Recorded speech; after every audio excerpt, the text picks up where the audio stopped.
Hello friends, SS bike சேனல்லேருந்து ஃபயாஸ் பேசுகிறேன். இன்னி நம்ம கேரில் என்ன பார்க்க போகிறோன்னா, ஒரு 4 வண்டி ஃப்ரேம் வந்து நம்ம வந்து சாண்ட் பிளாதிங் பண்ணியிருந்தோம். ஸோ சாண்ட் பிளாதிங் பண்ணியாச்சு. இப்போ நம்ம வந்து ப்ரைமர் அடிச்சிருக்கோம்.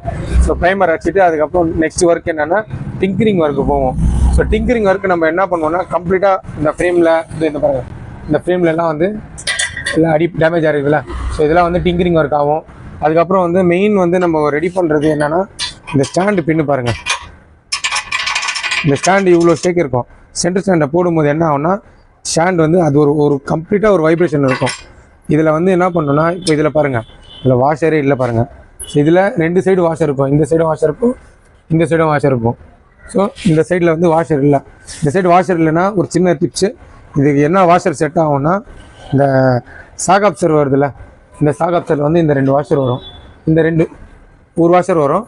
இது 2 வாஷர் எடுத்துகிட்டு நம்ம இப்படி வச்சு வெல்டிங் பண்ணிவிட்டு, இது பாருங்கள், இப்போ இதை நம்ம வச்சு நம்ம வெல்டிங் பண்ணிட்டோன்னா பக்காவாகிடும். இப்போ இந்த சைடும் ரெடி பண்ணிட்டோன்னா ஸ்டாண்டோட பின் வந்து ஷேக் இருக்காது. ஸோ இது வந்து சின்ன ஒரு டிப்ஸு. ஸோ இந்த ஒர்க்கு தான் நம்ம பண்ணுற ஒர்க்கு. இதேமாரி வந்து உங்களுக்கும் ரீஸ்டோர் ஒர்க்கு, ஆல்ட்ரேஷன் ஒர்க் பண்ணோன்னா நீங்கள் தாராளமாக எஸ்எஸ் பைக் சேனல் கான்டாக்ட் பண்ணுங்கள், பெஸ்ட்டாக ரெடி பண்ணி தரலாம். ஸோ மறக்காமல் நம்ம வீடியோவை கமெண்ட் பண்ணுங்கள், லைக் பண்ணுங்கள், ஷேர் பண்ணுங்கள், ஃபாலோ பண்ணுங்கள், சப்போர்ட் பண்ணுங்கள். தேங்க்யூ.